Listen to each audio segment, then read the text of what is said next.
Hi everyone. Did you catch the BBC Panorama documentary last week? It was called Road Rage, Cars versus Bikes.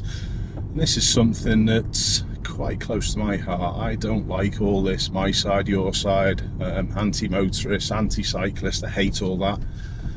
So it was quite interesting for this to be aired. Now, I only caught the last 5 minutes. A number of my viewers and subscribers did say to me, Ash, have you seen it? So I have caught up with it. Now, I thought that the presenter did a good and balanced job. One of the discussions was, obviously, with the new rules in the highway code, the more vulnerable cyclists are at danger from the motorists, which is obviously the case. But I'm not sure whether anyone else has picked up on it. But the presenter, around 24 minutes in, jumps a red light. So let's have a quick look at this clip. Camden Council has made some changes here to help cyclists. It has now announced a further review. Feels really dangerous. You feel really exposed because there's just big stuff moving all around. Let's have a look at this one again, and I'll point out the couple of obvious things that this cyclist missed.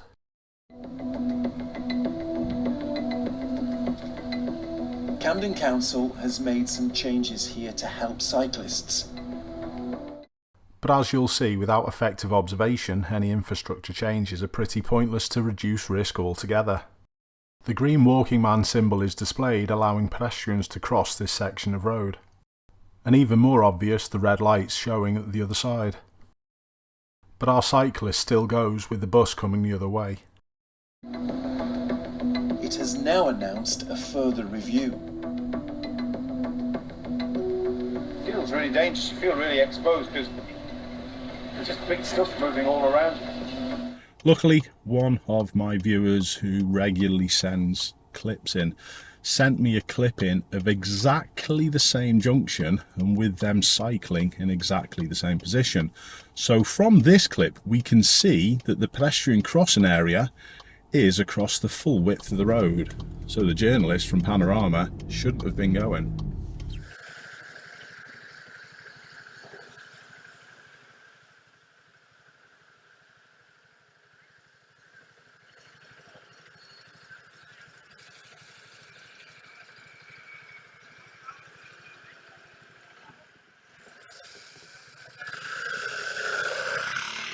Again, too many road users thinking green just means go regardless. So the bus driver was seeming to be taking no prisoners in that clip. I'm not sure whether the journalist or the cyclist, if they had have continued, I'm not sure whether they would have been hit by the bus, but it would have been quite a late, sharp, abrupt stop. I think the bus driver was sort of like saying, no, you are not going, I'm going to use my size to deter you from going. And luckily enough, it worked. But things are easily missed. This proves it. The journalist is, by his own admission, a quite experienced cyclist. I think he says at the start of the clip about his cycling. But it does show you the problems that humans actually can cause themselves. We miss things. We can be distracted by certain things. It's a difficult skill talking to camera. Loads of people have said to me about talking to camera before, but my skill set is a little different. Don't forget, on a daily basis I have to keep watching what's going on the road and have that ability to still talk to the student at the correct and opportune moment. So honestly, I can understand why this journalist has probably missed what's going on. But it proves we're all human, we all make mistakes. But it often takes more than one person making a mistake to then have a serious incident or a collision. Which side of the fence do you sit? Are you pro-cyclist or are you pro-motorist? Well, it's a little bit of a loaded question because you should really be neither. We all share these roads. We're all human and we're all likely to make mistakes. And it's really important for all of us, from whichever category you mainly sit in to do our utmost to then stop incidents happening. So I do see the problems raised in this Panorama documentary, and if you haven't seen it, check it out. It's on BBC iPlayer. I do see some of the problems. I see the arguments from both sides, but there are a lot of people on this documentary who were just singing from their own perspective. So we need to walk a day in someone else's shoes, to be honest, to get a true understanding of what it's like. If you haven't cycled, why don't you try it?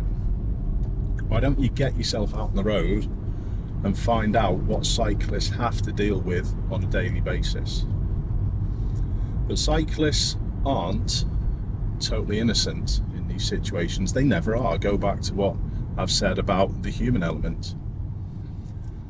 Cyclists often think that everything that they do is totally fine. I find this just from the perspective of my channel. I can have a drive and fail go out where I'll criticise 20 motorists, then when I criticise one cyclist, all hell breaks loose. And it's ludicrous. So you cyclists, actually, you need to work out that you are a part of the problem also, and you've got to do your bit to try and change how things happen. There were some old stats, I think it was 2019, that I've still got on my computer, and it says when a collision has happened and when a cyclist has been killed in a collision, when blame could be apportioned solely, 33% of the time the cyclist was held accountable. That was over a course of a number of years, but things may have changed a little bit now, but I can't foresee things changing that much from 2019, I think it ended, to now. So honestly, if cyclists think that they do nothing wrong and they haven't got work to do with their observations and with reducing risk, honestly, it's a word that I use all the time on this channel, you're deluded. Keep safe out there. Do your bit to make sure things aren't going to be a problem. Thanks for tuning in. Check out the BBC documentary, and I'll see you soon.